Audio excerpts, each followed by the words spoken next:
Շարունակում է կենտրոնի առավոտը հեռուստադիտողներ, մեր հյուրերը արդեն տաղավարում են մայիսի 17-ին և 18-ին Երևանում հաղթանակի զբոսայգում երկու օր բաց երկնքի տակ լճի ափին տեղի կունենա գարնանային էկոֆեստ մարդկանց և բնության փառատոն։ Շփում, կենդանի երաժշտություն և հետաքրքիր միջոցառումներ, այս ամենի աղբի ու թափոնների հավաքման ու վերամշակման մասին կխոսենք մեր հյուրերի հետ։ Մեր հյուրերն են էկոակտիվիստ Green հասարակական կազմակերպության հիմնադիր Դանա Վերգիլուշ, Green հասարակական կազմակերպության անդամ Անին Ավասարդյան, ով կօգնի նաև հաղորդակցվել, երաժշտական պրոդյուսեր, պրոմոութեր Վարդան Բաբայան, Արևիկ Lounge Forest պրոյեկտների սեփականատեր, պրոդյուսեր Ավետ Մովսեսյանը, ինչքան ինֆորմացիա կարդացի, բարև ձեզ։ Շնորհակալ եմ, որ իմ հյուրն եք։ Ոնց եք։ Սկզբից սկսենք, չէ՞, Դանայից էլ հենց։ Հա, ես առաջարկում եմ Դանայից սկսենք։ Իհարկե դուք իմ ոնց եք հարցին չպատասխանեցիք, ինձ թվում է մեզ մոտ Դանան սկսենք։ Ինձ թվում է մեզ մոտ այս բնության, այս օդի աղտոտվածության, թափոնների, այս աղբի հետ կապված խնդիրները այնքան շատ են, որ մենք արդեն լավ չենք ու նմանատիպ միջոցառումները կարևորագույն տեղ են զբաղեցնում մեր կյանքում։ Ինչ միջոցառում է, եկեք մանրամասնենք։ Մենք լավ ենք, շատ ուրախ ենք ստեղ գտնվել։ Միջոցառումը կազմակերպվում է առաջին հերթին մարդկանց իրազեկելու համար, խթանելու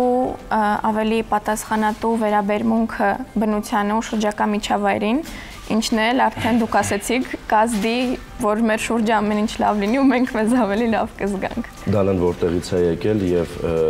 դե բնականաբար ես հասկանում եմ, թե ինչ հասարակական կազմակերպության մասին է խոսքը, բայց որտեղից է եկել եւ առաջին անգամ Հայաստանում թե չէ եւ նմանատիպ միջոցառումները առհասարակ Հայաստանում կամ ամբողջ աշխարհում ինչքանով են իրենք կազմակերպում։ Откуда ты? Я из Ростова-на-Дону. Про Green. Что это за организация? Green появился в Ереване и в Армении в целом после того, как мы организовали здесь первую уборку. Нам захотелось помочь как-то Армении и в целом найти единомышленников, людей, которым не безразличен экологичный образ жизни, не безразлична природа. Поэтому мы провели первую уборку в Армении, и после этого, когда появился большой отклик от людей, мы поняли, что стоит делать что-то вместе. И тогда мы стали проводить уборки еженедельно. И вот уже 3 года мы их проводим. Պետք է թարգմանեմ, պարտադիր հասկանալի է։ Դանան Դոնի Ռոստով քաղաքից է, առաջին անգամ էր Հայաստանում, 22 թվականի ապրիլին այստեղ գալուց մի շաբաթ հետո կազմակերպեց առաջին մաքրահավաքը, ուղղակի սոցցանցերում տեղադրեց հայտարարություն, որտեղ կանչեց մարդկանց հավաքվել միասին ու աղբը հավաքել ինչ-որ տարածքում, այդ տարածքը եղավ մանկական երկաթուղու տարածքը։ Հենց առաջին մաքրահավաքի ժամանակ շատ ճակատագրական իրադարձություններ տեղի ունեցան, շատ մարդիկ հավաքվեցին, շատերը հետաքրքրվեցին ու այդպես արդեն սկիզբը դրվեց, ամեն ինչ սկսվեց։ Իսկ ինչ է կատարվում մեզ հետ, հայերիս հետ, մեր հայրենակիցների հետ, Երևանում ապրող մարդկանց հետ, որ մենք ինչա չենք հասկանում, որ պետք է քաղաքը մաքուր պահենք կամ պետք է նմանատիպ ակցիաներ ավելի շատ իրականացնենք, որ օրինակ չգիտեմ, մեր շատ լավ բարեկամները ինչ-ինչ պատճառներով, օրինակ Ռուսաստանի Դաշնությունից կամ երկիրը կապ չունի, գալիս են Հայաստան եւ մեզանից ավելի սրտացավորեն են հարցին մոտենում։ Շատ արդիական հարց։ Շատ արդիական հարց է ու շատ տխուր թեմա է իրականում։ Ցավոտ հարց է։ Շատ ցավոտ հարց է, որ մարդիկ անդադ խոսում են հայրենիքի հանդեպ սիրո մասին, բայց այդ սերը ոչ մի ձև չեն ցուցադրում, ու երբ մենք տեսնում ենք այդ աղբը թափված շատ կարևոր, շատ այն տեղերում, որտեղ չպետք է այդ աղբը լինի, այդ շատ ցավալի է իրականում։ Գոնե տեսանելի եւ տեսարժան վայրերում պետքա չլինի, չնայած որ աղբը առհասարակ ոչ միտեղ պետքա չլինի։ Խոսենք միջոցառումից, ինչ է սպասվում, բացի այն, որ մենք պետք է մարդկանց իրազեկենք, որ պետքա քաղաքը եւ երկիրը մաքուր պահենք, ինչ է սպասվում եւ երաժշտական առումով եւ առհասարակ կազմակերպչական առումով, ինչ է սպասվում։ Դավիթ ջան, այն հարցին եմ ուզում անդրադառնամ ձեր, ինչի մեր քաղաքացին, հայը, երևանցին դարձել անտարբեր, դա անտարբերության նշան է։ Ես վստահ եմ ինքը շատ մեծ ծավալուն թեմա է, որ վստահ եմ, որ մեզ հետ շփվելու հետ մեկտեղ մարդիկ բավականին շատ ինֆորմացիա կունենան ու համ էլ կհասկանան ինչից է դա։ Ուղղակի անտարբեր են դարձել մարդիկ։ Այս միջոցառումները, որոնք որ ի բարօրություն մեր երկրի է նաև կազմակերպվել են ցավոք սրտի իմ համար ոչ հայերի կողմից, սկզբնաղբյուրը ոչ հայերի կողմից ա եղել, իդեմս հենց չքնաղ մարդկանց ոնց որ Դանանա, Անինա եւ շատ էլի տղա աղջիկներ ունենք, բայց ինքը նրա մասին է, որ սրտացավ լինեն, հաստատ մեր հետ շփվելով, Գրինգրինի հետ շփվելով, գալով էկոֆեստիվալների եւ մաքրման աշխատանքներին ամեն շաբաթյա երևանցիները հայերը իրանք վարակվելու են դրանով, վստահ վարակվելու են եւ իմանալու են, որ կարելի է պլաստիկին, ապակուն, երկաթին են ինչ որ հավաքվում է մեր երկրի թափոն որպես, կարելի է երկրորդ կյանք տալ։ Սրա մասին է այդ միջոցառումը, այնտեղ բացատրվելու է ամեն բան, ոնց մաքրել, պլաստիկը ոնց հավաքել, ոնց նույնիսկ տարանջատել, առանձնացնել եւ երկրորդ կյանք տալ, նույնիսկ երրորդ կյանք տալ դրանց։ Այդ դրա մասին է։ Քանի որ միջոցառումը կատարվում է հաղթանակի զբոսայգում, Արևիկ լճի ափին հենց։ Հա, հենց լճի ափին մենք մտավախություն, քանի որ նաև լինելու է լավ երաժշտություն, մենք մտավախություն չունենք, որ մարդիկ կարողան լավ երաժշտության հետևից ու այդպես էլ մեսեջը չհասկանան ինչի մասին է խոսքը, որովհետև ասում են նմանատիպ միջոցառումների ոնց որ մի քանի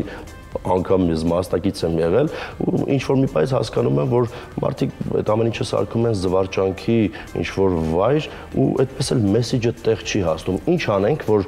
մենք մի քիչ խիստ լինենք, թե իրանք մի քիչ ավելի դասյարակված լինեն, ոնց անենք, որ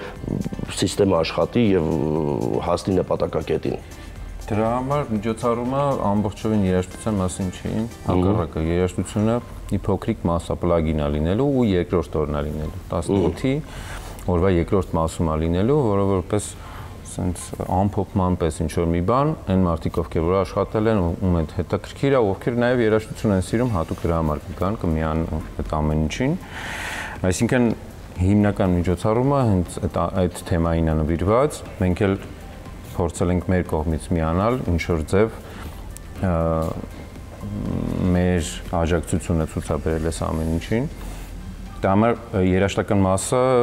main մաս չի կազմում այս ամեն ինչի, որպեսզի մարդիկ գան, մեսեջը ճիշտ հասկանան, ստանան, հենց հետո ով կուզենա շարունակի մնա մեր հետ շփվի ու լսի նաև երաժշտություն, այդ ժամանակ արդեն ես խառնվի ոչ։ Միանշանակ համաձայն եմ, նախ լավ երաժշտությունը ինքը կարևորագույն ֆակտոր է նմանատիպ միջոցառումների ժամանակ։ Ուզում հասկանալ Դանան ապրելով Ռուսաստանի դաշտությունում որոշակի ժամանակ, մինչև տեղափոխվել Հայաստանի Հանրապետությունում, իրենք այնտեղ նմանատիպ գործունեությամբ զբաղվել են, թե ոչ, եւ նաեւ ուզում տարբերությունը հասկանամ Հայաստանում աղտոտվածության առումով կամ մարդկային այդ պահվածքի առումով աղբը դեն նետելու առումով մեզ մոտ ավելի վատ վիճակ է, քան Ռուսաստանում, թե մեծ հաշվով ոչ մի տարբերություն։ Մինչև Հայաստան տեղափոխվելու այստեղ այդ ամեն ինչ կազմակերպելը Ռուսաստանում իր քաղաքում որտեղ որ ապրում էր, էլի նույն մակրավակներն էին կազմակերպում, բայց մի քիչ ավելի փոքր մասշտաբով։ Այստեղ այդ ամեն ինչը ստացավ նոր կյանք, նոր արձագանք, ընդլայնվեց ու դարձավ այսպիսի մի մեծ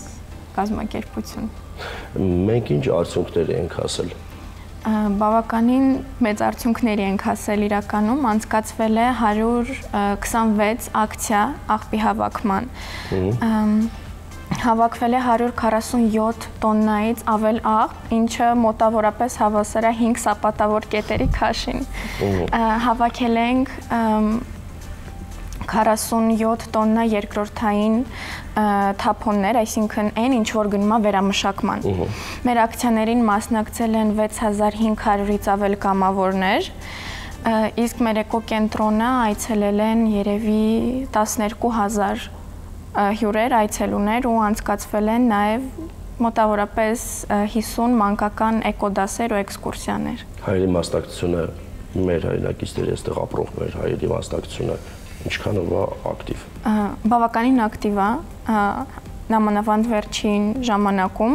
մոտավորապես արդեն 50-50 է տարանջատումը, շատ տեղացի, շատ հայեր մասնակցում են ու իրենց ակտիվ մասնակցություն ունեն։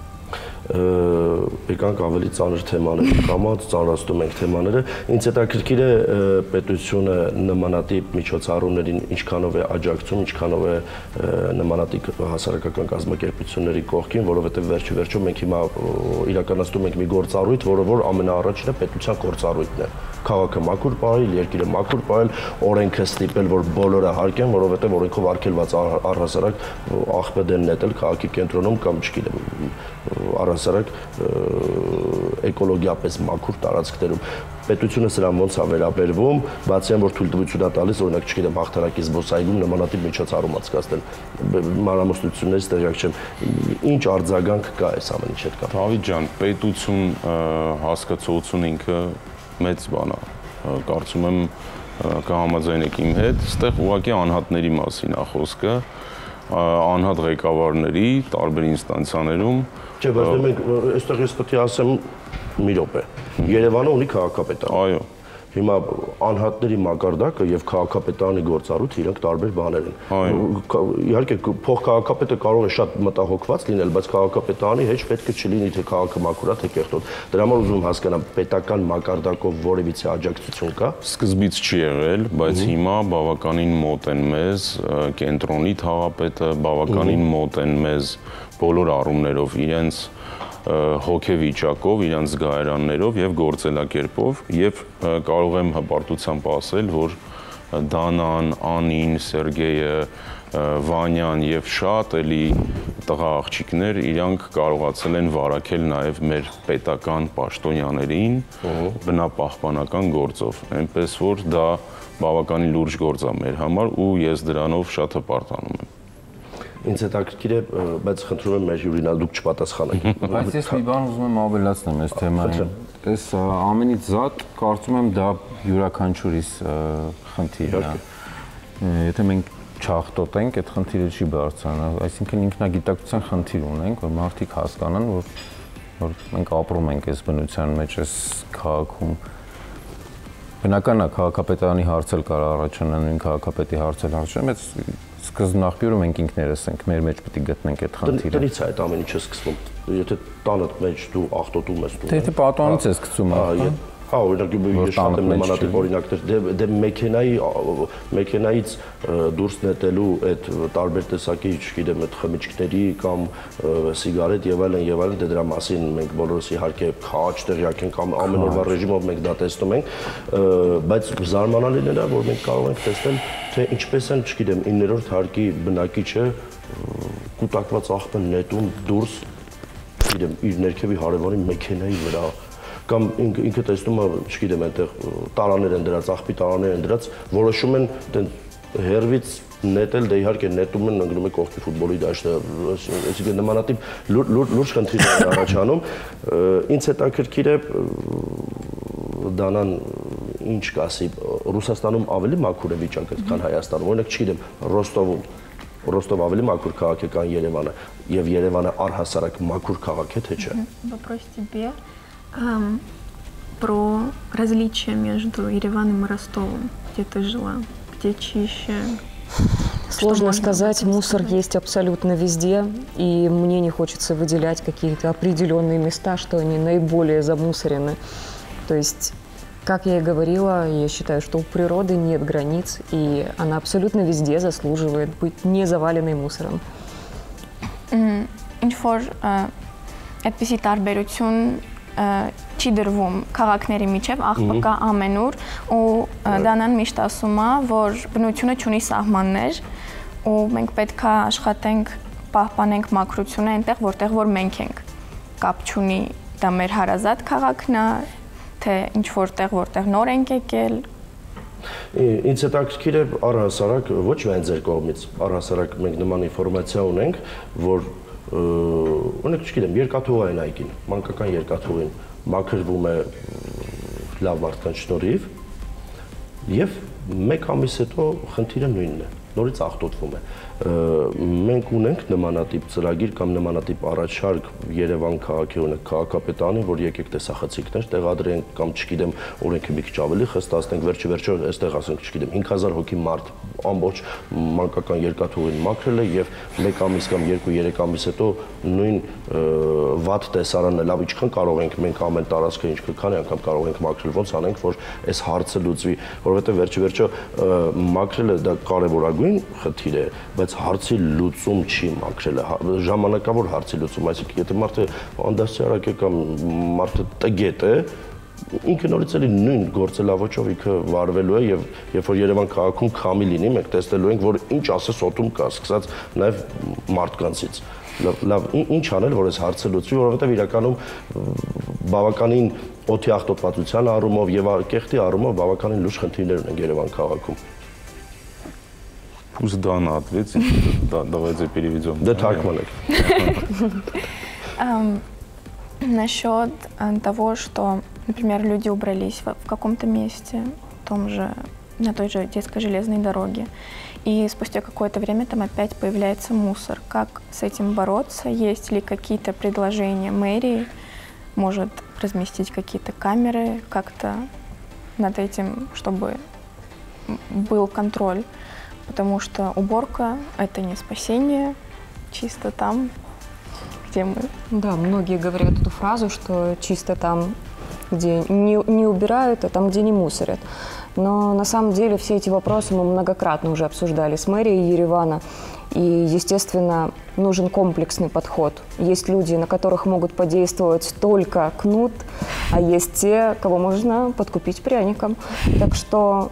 с некоторыми людьми нужно только с помощью штрафов. В данном случае. Как-то не то чтобы бороться, но стараться их направить, чтобы они по итогу не мусорили. А с некоторыми людьми нужно только просвещение, и нужно менять сознание людей, чтобы они поняли, что их дом не заканчивается порогом их квартиры. А вся наша планета – это наш дом, и мы должны заботиться об этой окружающей среде. Можно я вопрос задам? Да? А есть какая-то международная практика, как вообще поступают в странах, которые пережили уже этот период? Есть какая-то На самом деле в разных странах с мусором борются по-разному. Где-то используется также социальная реклама, какие-то информационные стенды. На определенную часть людей это работает. Где-то есть очень высокие штрафы. Но мы должны понимать, что мы не можем поставить камеры абсолютно везде, особенно на природе, в том же Розданском ущелье, там рядом с детской железной дорогой или где-то в более диких местах. И, естественно, если мы не поменяем сознание людей, они все равно будут бросать мусор там, где камер нет. Поэтому это должна быть практика, которая может занять десятилетия. И мы должны понимать, что мы не добьемся результата так скоро, как нам бы того хотелось. Поэтому, да, нам нужно набраться терпения и большое количество разных способов использовать. Տվյալ հարցը քաղաքապետարանի հետ շատ է քննարկվել ու մարդիկ տարբեր են, որոշներին ընդամենը հերիքա տեղեկատվություն, ինֆորմացիա, որ իրենց ասեն, որ չի կարելի այսպես անել ու ցույց տալ այլ վարքագիծ, իսկ մարդիկ կան, ում միայն տուգանքները կստիպեն, որ չթույլատրված վայրում մարդիկ աղջիկ գցեն։ Ու դա արագ պրոցես չի, կարող է տևել շատ տարիներ, բայց մենք համբերատար մարդկանց պատմում ենք, սովորեցնում ենք, իրազեկում ենք ու խթանում ենք ավելի պատասխանատու վերաբերմունքը, որովհետև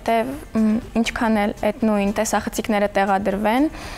բնության գրքում դրանք հնարավոր չի տեղադրել, եթե քաղաքում կարող ենք, բնության գրքում, օրինակ նույն Հրազդանի կիրճում մարդիկ կթափեն աղբը տեսախցիկներից դուրս, որտեղ որ չեն տեսնում։ Դրա համար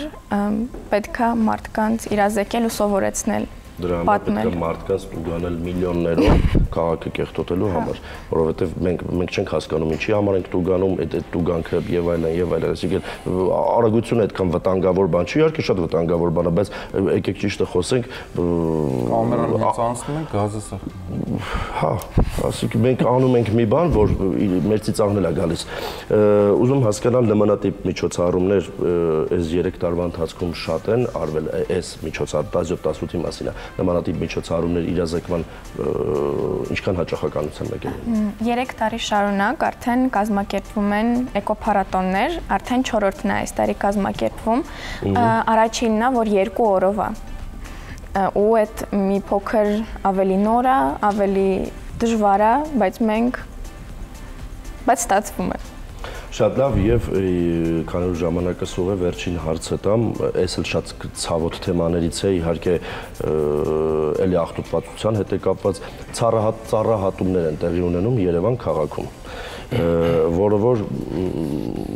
մեր երևի գիտակից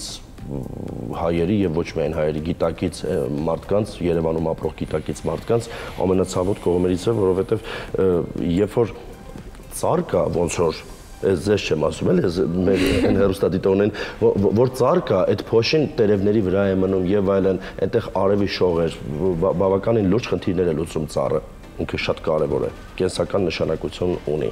Հիմա ծառահատումներ են իրականացվում եւ առհասարակ կանաչ Երևանից գրեթե բան չի մնացել, ուզում հասկանալ առաջիկայում ծառատունքեր որոշում ենք իրականացնել, առհասարակ ոնց անենք, որ մի քիչ Երևանը էլի կանաչ գոտիները շատ ունենա։ Դանը, вопрос насчет вырубок деревьев. Что можно сказать об этом и планируются ли посадки деревьев в ближайшее время? Имеется в виду в принципе или нами? Царатунг. Вами. На самом деле организовать посадку деревьев не так просто, потому что необходимо найти территорию, согласовать с тем, кто за нее отвечает, и, безусловно, добиться договоренности о последующем агроуходе, потому что посадить дерево этого совершенно недостаточно, нужно за деревом ухаживать, чтобы оно выросло.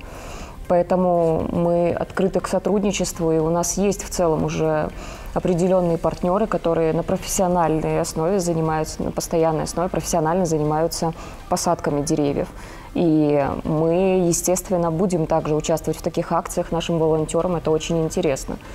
И о всех наших акциях, естественно, можно также узнавать в наших соцсетях. Просто мы выбрали конкретно нишу уборки, потому что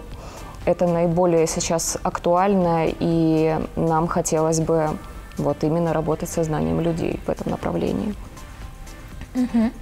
Մեր կողմից ծառատունք կազմակերպելը, առհասարակ ծառատունք կազմակերպելը այնքան էլ հեշտ գործ չէ, քանի որ առաջին հերթին պետք է տարածք դրա համար, տարածքը պետք է համաձայնեցվի տարածքի տերերի հետ,